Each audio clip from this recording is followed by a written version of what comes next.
Good morning everyone. सर्वप्रथम आपण भगवान धन्वंतरीला वंदन करूया. यो विश्वं विदधाति पाति सततं संहारयत त्यंजसा सृष्ट्वा दिव्यमहोषधींश विविधान् दूरीकरोत्यामयान् बिभ्राणो अंजलिना चकास्ति भुवने पीयूषपूर्णं घटं तं धन्वन्तरे रूपमेशममलं वंदामहे श्रेयसे वंदामहे श्रेयसे वंदामहे श्रेयसे. भगवान धन्वंतरीला वंदन करून आपण आजच्या लेक्चरला सुरुवात करतोय. अष्टांग हृदय अध्याय 6 सगळ्यांनी काढायचा आहे. अध्याय 6 आपला चालू आहे. काल आपण आतापर्यंत शाक वर्ग, शिंबी धान्य वर्ग, शुक धान्य वर्ग, कृतान्न वर्ग, मांस वर्ग, फल वर्ग, औषध वर्ग आज आपण बघणार आहोत. क्षार वर्ग सुद्धा आपण पाहिलेला आहे. प्रत्येकाने आपला माईक म्यूट करा.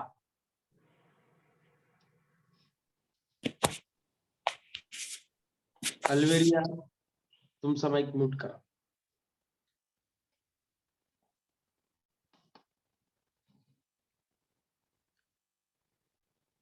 क्षार वर्गानंतर आपण आज पुढील जे काही आपले श्लोक आहेत 150वा श्लोक आपला चालू आहे तो आपण बघूया.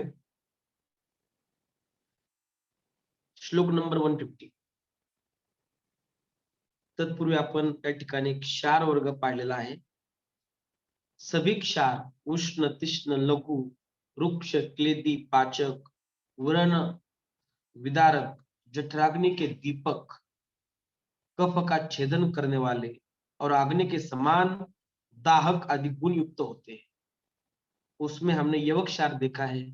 गुल्म, हृदय रोग, पांडु, ग्रहणी, पिलहाव, अनाह, गल रोग, श्वास, अर्श और कफज कास को नष्ट करता है. तर आज आपण 150वा श्लोक सगळ्यांनी बघा. हिंगु वात कफ अनाह शुलग्नम पित्त कोपनम कटु पाक रसम रुच्यम दीपनम पाचम लघु.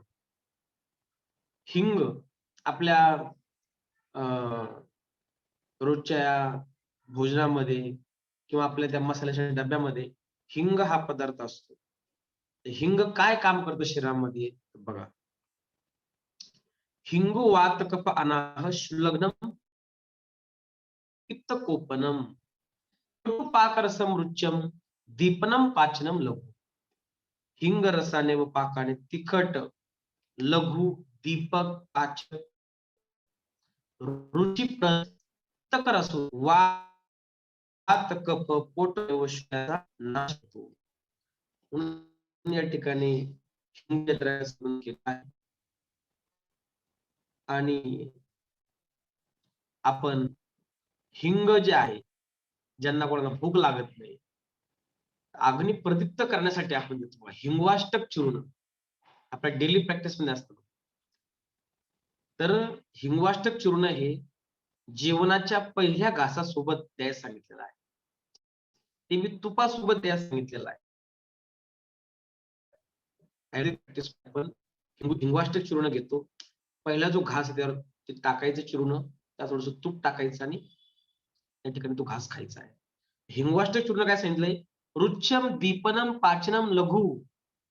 आणि घी जे आहे घी सुद्धा काय सांगितलंय? अग्निवर्धक म्हणून सांगितलेलं आहे. ओके. यामधील हिंगवाष्टक चूर्ण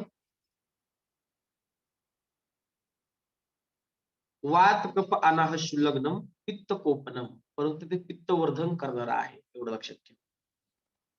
पुढे चला. 151, 152, 153, 154 आणि 155 श्लोक आपण बघणार.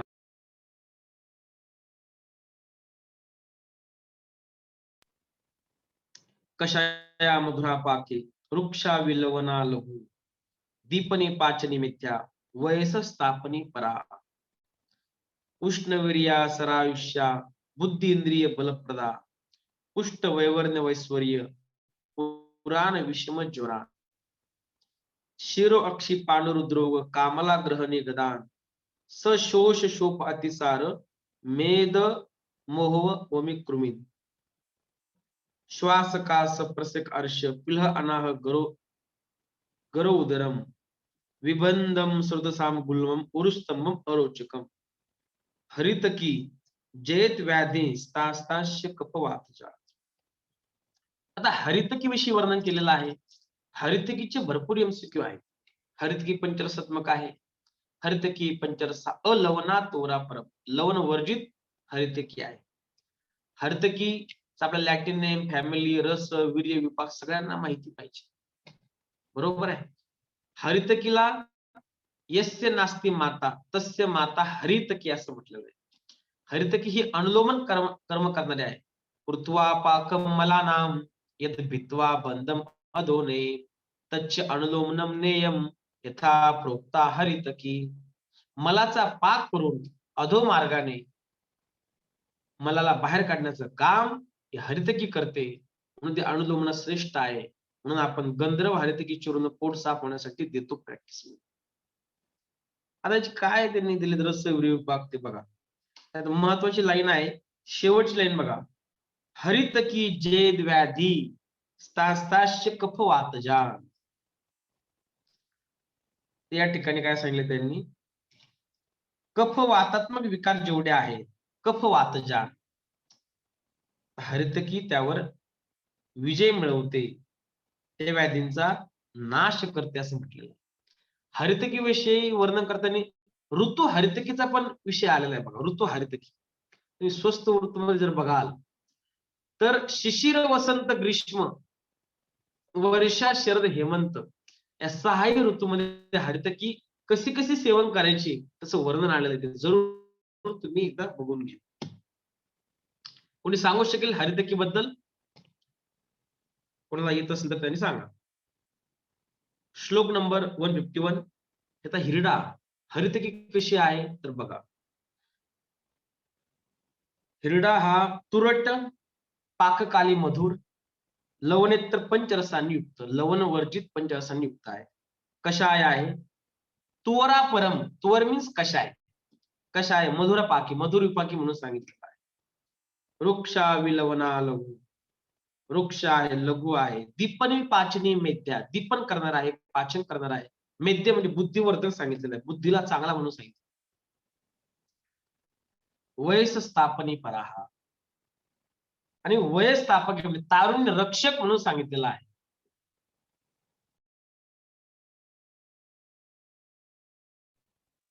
तारुण्य रक्षक म्हणून सांगितलेलं आहे.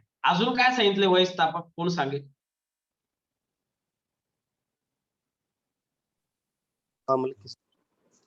परफेक्ट. येस, आमलकम वयस्थापनम, हरितकी वयस्थापनम. अजून काय सांगितलंय? उष्णवीर्य, उष्णवीर्या सर आयुष्या, बुद्धी इंद्रिय बलप्रदा, म्हणजे कशारसात्मक आहे, पंचरसात्मक आहे, लवणवर्जित, विपाक मधुर आहे, वीर्य मात्र उष्ण सांगितलेलं आहे. उष्णवीर्य आहे, सारक आहे, आयुर्वर्धक, ज्ञानेंद्रियाची शक्ती वाढविणारा व अनेक रोगांचा नाशक आहे.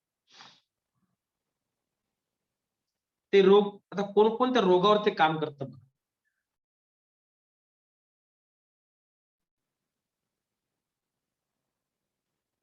153 श्लोक बघा. कुष्ठ वैवर्ण्य वैश्वर्य पुराण विषम ज्वरा. कुष्ठ आहे, वैवर्ण्य आहे, स्वरभेद आहे, जीर्ण ज्वर, विषम ज्वर, शिरो अक्षी पांडु रुद्रोग, कामला ग्रहणी गदा, शिरोरोग, नेत्ररोग, पांडु रुद्रोग, कामला, ग्रहणी, ग्रहणी दोष, गदान, क्षय, शोप, श्वास कास प्रस्यकर्ष, पिल अनाह गर उदरम, अतिसार, मेदरोग, मूर्छा, वांती, कृमी, श्वास कास प्रसेक, अर्श्य पिलह अनाह गर उदरम विबंध श्रुतसाम गुल्म गुरुस्तंभम अरोचकम गुरुस्तंभ अरोचक दुसरे नाना प्रकारचे कफवातात्मक विकार यासाठी ते श्रेष्ठ आहेत. अंडरलाईन करा फक्त. हरितकी जयत व्याधीस्तास्तांश कफवातजा कफवातज व्याधीवरती उपयुक्त आहे. हरितकी पंचरसात्मक आहे. हरितकी अनुलोमन करण्यासाठी श्रेष्ठ आहे. एवढं इम्पॉर्टंट. त्याचा रस कशा रसात्मक आहे. विपाक मधुर आहे आणि वीर्य हे उष्ण आहे. आता बघा ना, आमलकी सुद्धा पंचरसात्मक आहे, हरितकी सुद्धा पंचरसात्मक आहे, पण आमलकी मधुर मधुर शीत आहे, मधुर रस आहे, मधुर विपाक आहे आणि शीतवीर्य आहे. आणि तीच हरितकी बघा उष्णवीर्याची आहे. हे तुम्हाला लक्षात आलं पाहिजे. आवळ्याचे गुण दिलेत बघा पुढे बघा. तद्वत आमलकम शीतम अम्लम पित्त कफापहम. तर आवळ्याचे गुणही हिरड्यासारखे असून तो आंबट आहे, शीतवीर्य व विशेष करून कफपित्त हारक आहे. बघा, मधुर मधुर शीत आहे, पण आवळा हा आंबट म्हणून सांगितलेला आहे. तद्वत आमलकम शीतम अम्लम पित्त कफापहम. मधुर मधुर शीत सांगितलं, कफपित्त हारक म्हणून सांगितलेलं आहे. पित्त शामक, आवळ्याचा उपयोग जास्तीत जास्त आवळा रस सकाळी पिला जातो.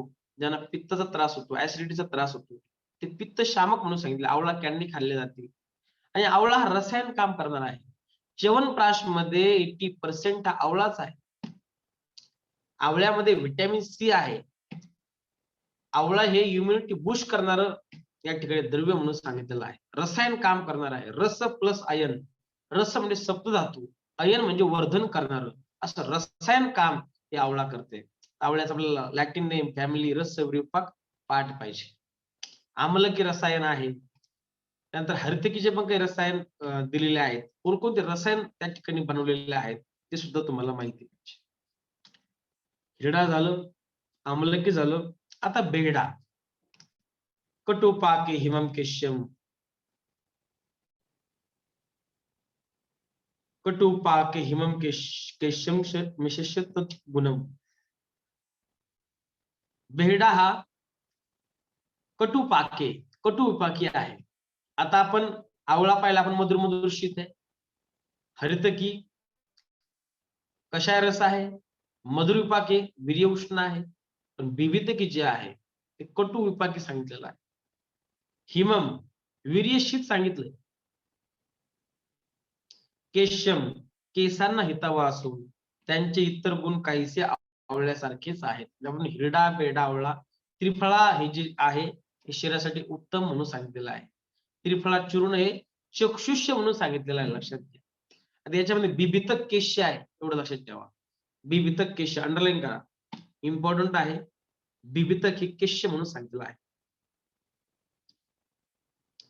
श्लोक नंबर 157. इयम रसायन वरा त्रिफलाक्षा मया पहा रोपणी तो गद क्लेद मेहो मेह कफासृज. ह्या तिहीच्या संयोगास त्रिफळा म्हणतात. ती सर्व रसायनामध्ये श्रेष्ठ नेत्ररोग नाशक, व्रणरोपण, त्वग्रोग, वर्णस्राव, मेदरोग, मेह, कफ व रक्तपित्त यांची नाशक आहे. रसायन काम करणार आहे. रसायनामध्ये श्रेष्ठ अंडरलाईन करा. इयम रसायन वरा. वरा म्हणजे श्रेष्ठ आहे. रसायनामध्ये श्रेष्ठ सांगितलं आहे. एमसीक्यू तुमचा. त्रिफळा हे रसायनामध्ये श्रेष्ठ आहे. द्विविधकी, आम्लकी आणि हरितकी म्हणून सांगितलेले आहे. आणि नेत्ररोग नाशक त्रिफल अक्षा माया पहा. रोपणी त्वग क्लेद मेदू मेह, प्रमेहावर सुद्धा काम करणारे आहे. मेदाचा नाश करणारे आहे. कफासरजित रक्तपित्ताचा नाश करणारे आहे. म्हणून रसायन वरा, अक्षामय पहा. बघा, अक्षामय पहा म्हणजे आपण त्रिफळा घृताने तर्पण करतो बघा डोळ्यामध्ये. अष्टांग हृदयामध्ये योग आलेला आहे. ज्यांना चष्मा आहे, डोळ्यांची शक्ती कमी झालेली आहे. त्यांनी त्रिफळा चूर्ण रात्री झोपताना मधासह लिहन कर्म करायचं. निशी नेत्र बलायचे असं म्हणून वर्णन केलेलं आहे. नेक्स्ट, सकेसरम चतुर्जातम तोक्पत्रिलम त्रिजातकम. आता या ठिकाणी त्रिजात, चतुर्जात यांचं वर्णन केलेलं आहे. सकेसरम चतुर्जातम तोक्पत्रिलम त्रिजातकम. दालचिनी, तमालपत्र व वेलदोडे यांच्या मिश्रणाला त्रिजात असं म्हणतात व त्यात नागकेसर घातले म्हणजे त्याला चतुर्जात असे म्हणतात. महत्वाचं आहे, परीक्षेमध्ये प्रश्न पडतो त्रिजात, तोक एला तमालपत्र त्रिजात. नागकेशर ऍड केलं तर ते काय झालं, चतुर्जात. लक्षात घ्या. पुढे 158, पित्त प्रकोपी तीक्ष्ण उष्णम वृक्षम दीपन रोचनम रसे पाके चिकटुकम कफग्नम मरीचम लघु.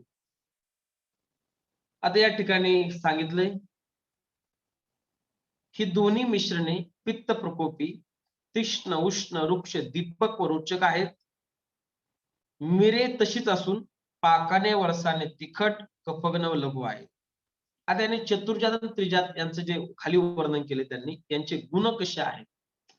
आता हे सगळे दालचिनी, तमालपत्र, वेलदोडे, नागकेशर हे सगळे मसाल्याचे पदार्थ आहेत. या ठिकाणी पित्त प्रकोप करणारे आहेत, तीक्ष्ण आहे, उष्ण आहे, वृक्ष आहे, अग्नी प्रदीप्त करणारे आहेत, दीपन रोचनम म्हणून सांगितलेले आहे. रसे पाकेचे कटुकम कटुपक्य आहे, कफग्नम मरीचम लघु कफग्न आहे आणि लघु म्हणून सांगितलेलं आहे. कफग्नम मरीचम लघु. नेक्स्ट 159 160 बघा. या ठिकाणी आर्द्र पिप्पली आणि शुष्क पिप्पलीचं वर्णन केलेलं आहे.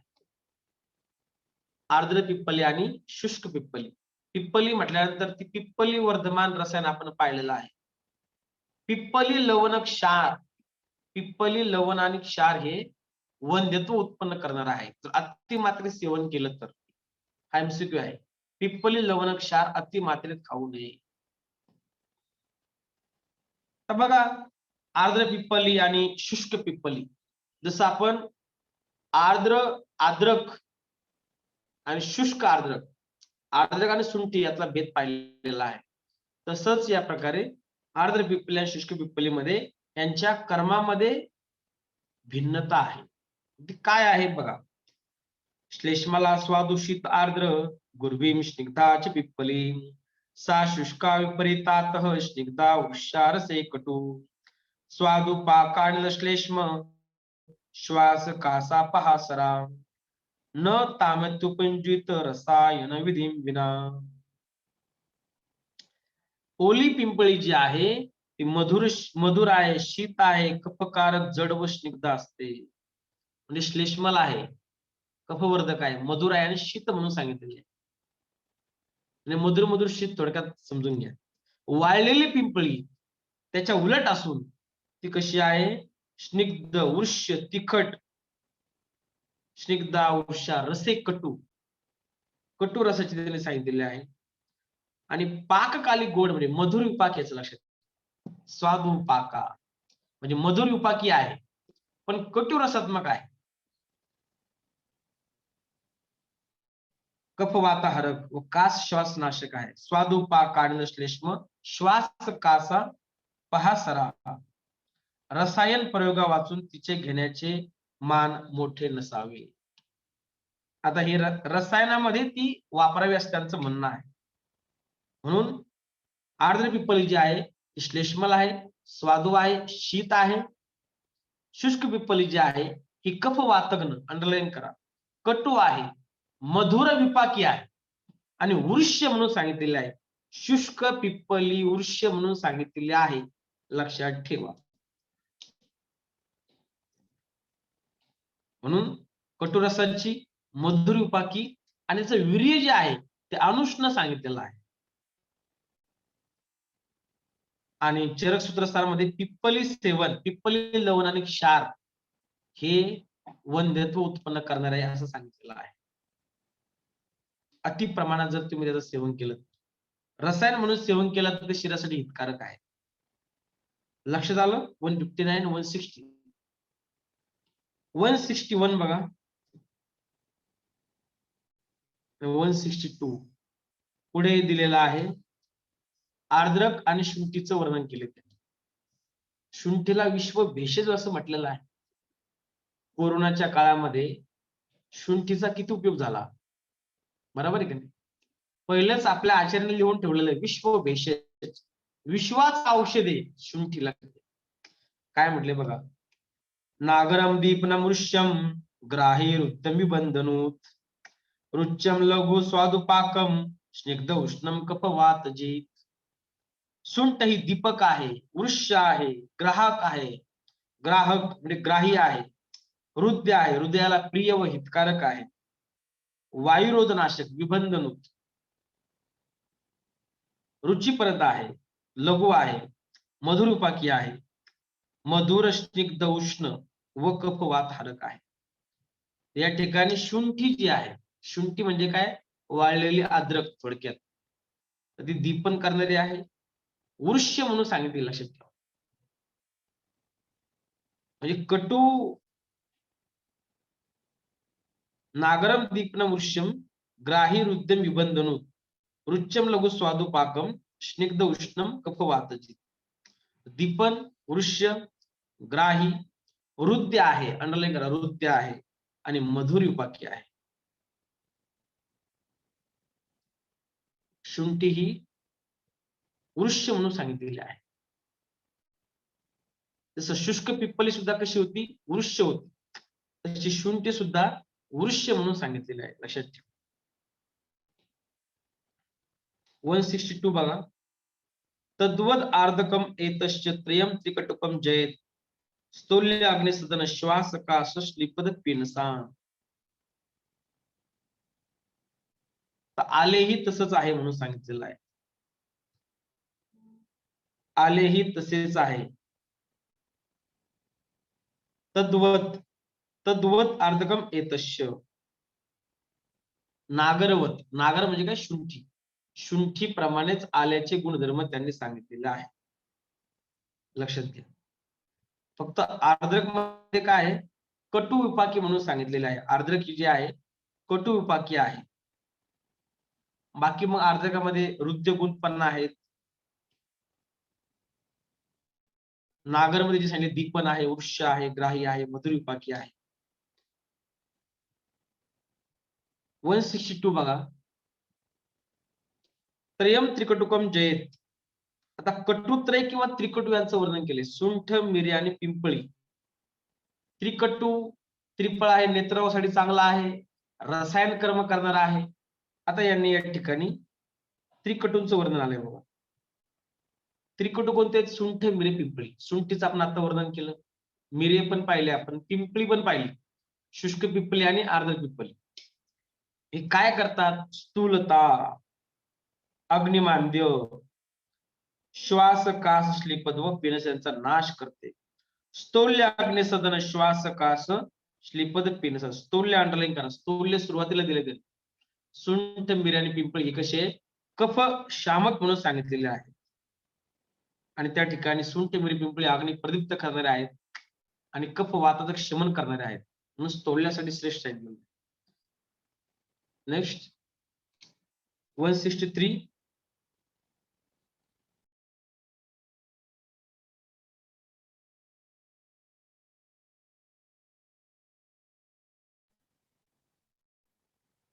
चेविका पिप्पली मूलम मरीचाल्पंतरम गुणे. आता चवक म्हणजे गज पिंपळीचे मूळ व पिंपळ मूळ यांचे गुण काहीशे मिऱ्यासारखे आहेत असं त्यांनी सांगितलेलं आहे.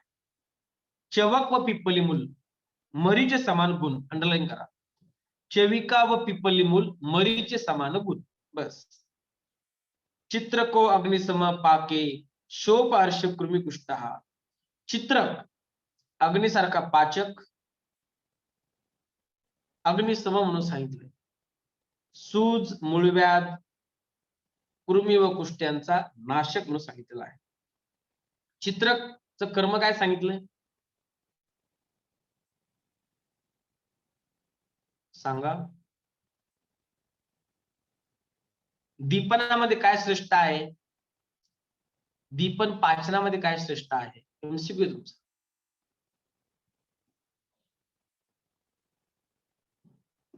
अरे बोला. नागकेशरी दीपन कर्म करणारा आहे. चित्रक हे दीपन पाचन कर्म करणारा आहे. चित्रको अग्निसम पाके शोपार्श कृमिकुष्टहा. श्लोक नंबर 164. पंचकोलकम एतस्य मरीचेन विना स्मृतम गुल्म पिलहा उदर अनाह शुलग्नम दीपनम परम. पिंपळी, सुंठ, पिंपळमूळ, चवक व चित्रक ह्या पाचाच्या समुदायास पंचकोल असे म्हणतात. ते फार दीपक असून अग्नी प्रदीप्त करणार आहे. गुल्म, पांथरी म्हणजे पिलहा, उदर, पोटफुगी व शूल्यांचा नाश करते. पंचकोल आपण ज्यांचा अग्नी मान्य झालेला आहे पंचकोल असं देतो बघा पेशंटला. हे पंचकोल आहे त्याच्यामध्ये. कोणकोणते? पिंपळी, सुंठ, पिंपळमूळ, चवक आणि पिप्पली मुलं चव्य चित्रक नागरे. लक्षात घ्या हे पंचकोल आहे. तर हे पाठ करा. पिप्पली मूल चव्य चित्रक आणि नागर. पुढे दिले त्यांनी 165. बिल्व काश्मीरी तरकारी पाटला टुंटुकेर महत जेत कषाय तिक्तौष्णम पंचमूलम कफानिलो. बेल, शिवन, आयरन, पाडळ व टेंटू यांच्या मुळ्यांना मोठे पंचमूळ म्हणतात. पंचकोल वेगळे आणि पंचमूळ वेगळे सांगितलेले आहे. लक्षात घ्या. त्याच्यामध्ये बृहत पंचमूळ आणि लघु पंचमूळ हे सगळे बृहत पंचमूळ आणि लघु पंचमूळ मिळून दशमूळ असं म्हटलेलं आहे. आता बृहत पंचमूळ कोणते आहेत? आता जे आपण पाहिलेत बघा. बिल्व, काश्मीरी तरकारी पाटला आणि टुंटुक. बिल्व म्हणजे बेल, काश्मीरी तरकारी म्हणजे अग्निमंथ म्हणून सांगितलेलं आहे. पाटला, टुंटुक म्हणजे सोन्या. हे लक्षात ठेवा. बृहत पंचमूळ कोणते पाठ करायचे लक्षात घ्या, कारण ते परीक्षेमध्ये पडलेलं आहे. बृहत पंचमूळ कोणते? लघु पंचमूळ कोणते? लघु पंचमूळ खाली दिलेत बघा 166 मध्ये. रस्वम बृहत्यम अंशुमती द्वय गोक्षुरके स्मृतम स्वादु पाकरसम न अतिशितोष्णम सर्व दोष जित. रिंगणी, डोरली, सालवन, पिठवण, गोखरू यांना लघु पंचमूळ म्हणतात. आता बृहत पंचमूळ आणि लघु पंचमूळ मध्ये काय भेद आहे बघा. बृहत पंचमूळ जे आहेत बिल्व, काश्मीरी तरकारी पाटला आणि टुंटुक हे कशा आहेत? जयत कषाय तिक्तौष्णम पंचमूलम कफानिलो. हे तुरट आहेत, कडू आहेत, उष्ण असून कफवातांचा नाश करते. आणि तिक्त कशा रसात्मक आहेत? उष्ण आहेत आणि कफवातग्न आहेत. लघु पंचमूळ कशा आहेत बघा. रस्वम बृहंतांशुमती द्वय गोक्षुरके स्मृतम स्वादु पाक रसम न अतिशितौष्णम सर्व दोष जित. बृहती, कंटकारी, शालपर्णी, कृष्णपर्णी, गोक्षूर कशा आहेत? सगळे मधुर रसाचे आहेत, मधुरविपाकी आहेत. न अतिशीत न अतिउष्ण. अति शीतही नाहीत ना अति उष्णही नाहीत. आणि सर्व दोषग्न. अंडरलाईन दिस. बघा आपण सर्व दोषग्न काय काय पाहिलं होतं आतापर्यंत? सर्व दोष जित.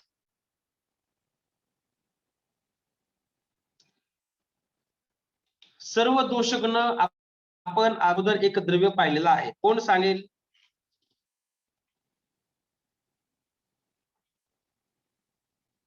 डायरेक्ट शब्द होता सर्व दोषग्न.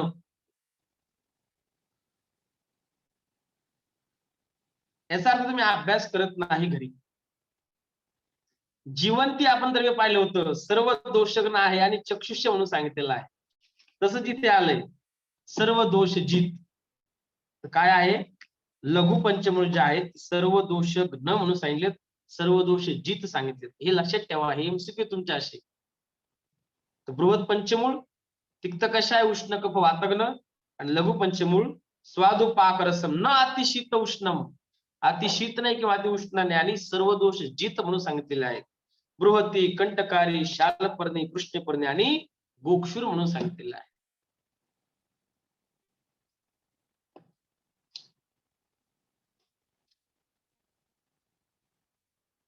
वन 167 बघा. बला पुनर्दव एरंड शु बला पुनर्दव एरंड श्रुपर्णी द्वयन तू मध्यमम कपवातगनम न अतिपित्त करम सर्व. आता या ठिकाणी मध्यम पंचमूळाचं वर्णन केलंय. मध्यम पंचमूळ काय आहेत, कोणकोणते आहेत? बला, पुनर्नवा, एरंड, शूर्पपर्णी द्वय, म्हणजे त्यामध्ये मुद्गपर्णी आणि माशपर्णी पण आलं लक्षात. शूर्पपर्णी द्वय म्हणजे मुद्गपर्णी आणि माशपर्णी. मध्यम पंचमूळ हे लिहून काढायचे आज. बृहत पंचमूळ, लघु पंचमूळ, मध्यम पंचमूळ, हे सगळे त्यांनी आता पुढं जे दिलंय त्यांनी, जीवनीय पंचमूळ, तृण पंचमूळ, कंटक पंचमूळ, वल्ली पंचमूळ. व्हेरी व्हेरी इम्पॉर्टंट आहे. कोणतं तरी एक द्रव्य विचारतात हे काय आहे, तो खाली पैकी कोणतं बृहत पंचमूळ आहे, लघु पंचमूळ आहे, पंचकोल कोणते द्रव्य आहेत, असं परीक्षेमध्ये येतं. तर बघा, मध्यम पंचमूळ बला, पुनर्नमा, एरंड आणि शूर्पपर्णी म्हणजे मुद्गपर्णी, माशपर्णी झाली 5. ते काय करतात? कफवातग्न न अतिपित्तकरम सरम. तर ते कफवातग्न आहेत आणि न अतिपित्तकर आणि सरम